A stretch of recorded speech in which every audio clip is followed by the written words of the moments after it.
नमस्कार, हिंद टीवी में आपका स्वागत है। पंजाब में चुनाव प्रचार का शोर खत्म हो चुका है। सब लोगों ने अपनी ताकत झोंक दी और चुनाव प्रचार में कोई कोर कसर नहीं छोड़ा।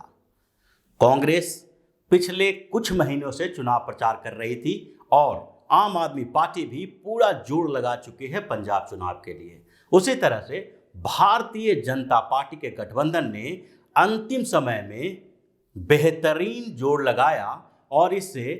भारतीय जनता पार्टी को भी फायदा होता दिखाई पड़ रहा है। दूसरी ओर संयुक्त समाज मोर्चा यानी किसानों की पार्टी भी चुनाव प्रचार में गांव-गांव घूम रही है और किसानों को अपने साथ लाने की कोशिश की, जिसमें से जो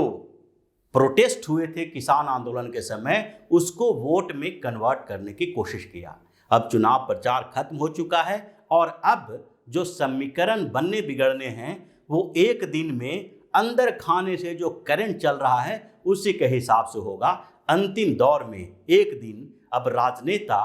अपने अपने कमरों में बैठकर स्ट्रेटजी बना रहे हैं और कार्यकर्ता बूथ लेवल का मैनेजमेंट में जुट गए हैं। लेकिन इस बीच जो समीकरण पंजाब का बदला है उसमें अलग अलग पार्टियों के प्रदर्शन पर चर्चा की जा सकती है। जिस स्तर पर समीकरण बनते बिगड़ते रहे पंजाब में, उसके बाद अब अंतिम समय में ऐसी स्थिति दिखाई पड़ रही है कि इस बहुकोणीय मुकाबले में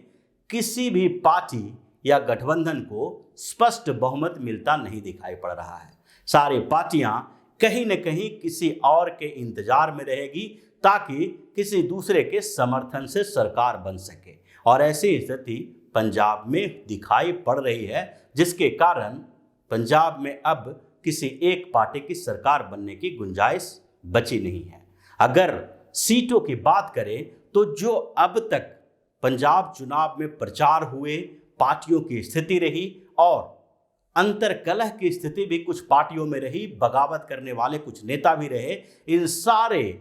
समीकरणों को देखते हुए पंजाब में सबसे बड़ी पार्टी या गठबंधन के तौर पर उभरता हुआ भारतीय जनता पार्टी दिखाई पड़ रही है, क्योंकि भारतीय जनता पार्टी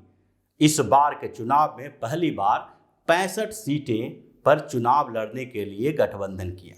भारतीय जनता पार्टी 65 सीटों पर चुनाव लड़ रही थी, लेकिन जो सीट शेयरिंग का फार्मूला हुआ उसके बाद अमरिंदर सिंह की पार्टी के जो 37 सीटें दी गई थी उसमें से कुछ उम्मीदवारों ने भारतीय जनता पार्टी के सिंबल की मांग की और अभी भाजपा अपने सिंबल पर 73 सीटों पर पंजाब में चुनाव लड़ रही है। दूसरी तरफ अमरिंदर सिंह की पार्टी 29 सीटों पर चुनाव लड़ रही है और जो तीसरा अकाली दल संयुक्त का गठबंधन है उनका, उसमें वो 15 सीटों पर चुनाव लड़ रही है। इन तीनों पार्टियों के गठबंधन को सबसे ज्यादा सीटें मिलती दिखाई पड़ रही है, क्योंकि भारतीय जनता पार्टी ने 2-3 स्तर पर जो रणनीति बनाई उसका फायदा दिखाई पड़ा और प्रधानमंत्री नरेंद्र मोदी की 3 रैलियों ने हिंदू बहुल सीटों पर भारतीय जनता पार्टी को जो पहले से समर्थन मिलता रहा था उससे बेहतर समर्थन मिलने की उम्मीद जता दी है। और अब भाजपा गठबंधन को पंजाब में 35 से 40 सीटें मिलने की संभावना दिखाई पड़ रही है, जिसमें भाजपा को 23 हिंदू बहुल सीटों पर ज्यादा से ज्यादा जीत की संभावना है। उसमें से 20 से ज्यादा सीटें भारतीय जनता पार्टी के खाते में आ सकती है और उसके अलावा जो अकाली दल संयुक्त और दूसरे स्तर पर कैप्टन अमरिंदर सिंह की पार्टी है, इनको भी सीटें मिलेगी, चाहे 5 से 10 सीटों के बीच दोनों पार्टियों को ही मिले। और भारतीय जनता पार्टी ने जो डेरों से सहयोग लिया है उसके कारण सिख वाले क्षेत्र में और कुछ सिख नेताओं को अपने साथ जोड़ने के कारण उन ग्रामीण क्षेत्रों में भी भारतीय जनता पार्टी को कुछ सीटें मिलेगी। तो लगभग 35 से 40 सीटें भाजपा के खाते में नजर आ रही है जाते हुए, जबकि दूसरी तरफ कांग्रेस जो सबसे बड़ी पार्टी बनकर उभरने की तैयारी में थी और लगभग फिर से अपना पुराना प्रदर्शन दोहराने की कोशिश कर रही थी, उसकी स्थिति धीरे धीरे कमजोर होती गई। इसके पीछे कई कारण रहे हैं, जिसमें से सबसे बड़ा कारण पंजाब में कांग्रेस की आंतरिक कलह और दूसरा जो धीरे धीरे चुनाव नजदीक आते आते जिस तरह से पंजाब में कांग्रेस के अंदर की बयानबाजी बढ़ी है, उसके कारण भी कांग्रेस को भारी नुकसान होने वाला है। क्योंकि कैप्टन अमरिंदर सिंह को सीएम की कुर्सी से हटाने के बाद दलित कार्ड खेलने के लिए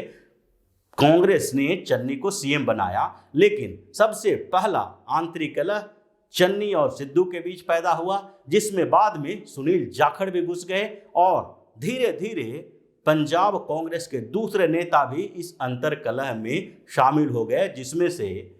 मनीष तिवारी भी एक शामिल हैं जो आनंदपुर साहब से सांसद हैं और पंजाब के बड़े नेता माने जाते हैं। वो भी चुनाव से पहले कई ऐसे बयान दे चुके हैं जिससे कांग्रेस को नुकसान हुआ और पंजाब के हिंदू वोटर भी कांग्रेस से अलग होते दिखे। और उससे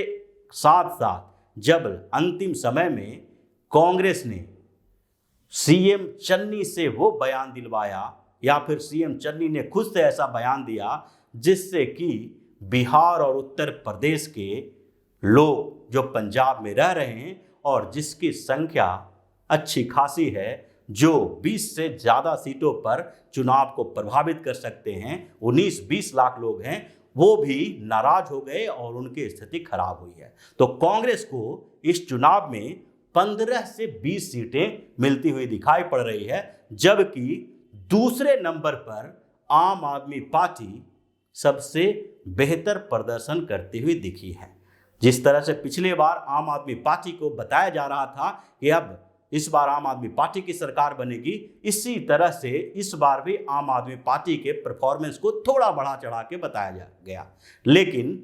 धीरे धीरे आम आदमी पार्टी की स्थिति वहां पर पता चलने लगी और ग्रामीण और शहरी क्षेत्रों के बीच जो गैप रहा उसमें आम आदमी पार्टी को थोड़ा नुकसान होता दिखाई पड़ा। और केजरीवाल जब पंजाब में कैंप करने लगे और दिल्ली के नेता वहां ज़्यादा से ज़्यादा जाने लगे और भगवंत मान को सीएम का कैंडिडेट बनाया गया, तो वहां भी इंटरनल फाइट देखने को मिला है आम आदमी पार्टी के बीच और इससे आम आदमी पार्टी को थोड़ा नुकसान होता दिखा। इसके कारण आम आदमी पार्टी इस चुनाव में 25 से 30 सीटें लेती हुई दिखाई पड़ रही है। हालांकि इस बार भी आम आदमी पार्टी दूसरी सबसे बड़ी पार्टी के तौर पर उभरने वाली है। इसके अलावा जो तीसरी पार्टी है वो है अकाली दल। अकाली दल को पिछले चुनाव में भी नुकसान हुआ था और इस बार उसने किसान आंदोलन का फायदा उठाने की कोशिश की, लेकिन इसके लिए उसने भारतीय जनता पार्टी से गठबंधन भी खत्म किया। इसके बावजूद अकाली दल को उसका फायदा नहीं होता दिखाई पड़ रहा है, क्योंकि आम आदमी पार्टी और अकाली दल दोनों को सबसे ज्यादा नुकसान किसान संगठनों की पार्टियों से होने वाली है। वो जीत तो नहीं पाएंगे हर जगह पर, लेकिन कई सीटों पर वो 10 से 20 हजार तक वोट ला सकते हैं, जिससे अकाली और आम आदमी पार्टी दोनों को नुकसान होगा। तो अकाली दल को इस चुनाव में 10 से 15 सीटें मिलती दिखाई पड़ रही है और उसी तरह से संयुक्त समाज मोर्चा जो अलग अलग विधानसभा क्षेत्रों में वोट तो लाएगी, लेकिन उसको जीत में कन्वर्ट करना उसके लिए मुश्किल हो जाएगा। लेकिन फिर भी जो कुछ बड़े किसान नेता हैं वो जीत दर्ज कर सकते हैं और उनकी स्थिति इस चुनाव में सबसे नीचे पायदान पर रहेगी, क्योंकि पहली बार चुनाव लड़ रहे हैं और ये लोग प्रोटेस्ट को वोट में कन्वर्ट नहीं कर पा रहे हैं। लेकिन फिर भी उनको 5 से 10 सीटें मिल सकती है और 5 सीटें कुछ दूसरे उम्मीदवार जो निर्दलीय खड़े हैं उनको भी मिल सकती है, जिसमें से कांग्रेस, बीजेपी, अकाली दल सबके बागी नेता कहीं न कहीं से चुनावी मैदान में भी उतरे हुए हैं। तो इस तरह पूरा गणित जो पंजाब का है उसमें ऐसा लग रहा है कि किसी भी पार्टी को स्पष्ट बहुमत मिलने वाली नहीं है और ये सारी पार्टियां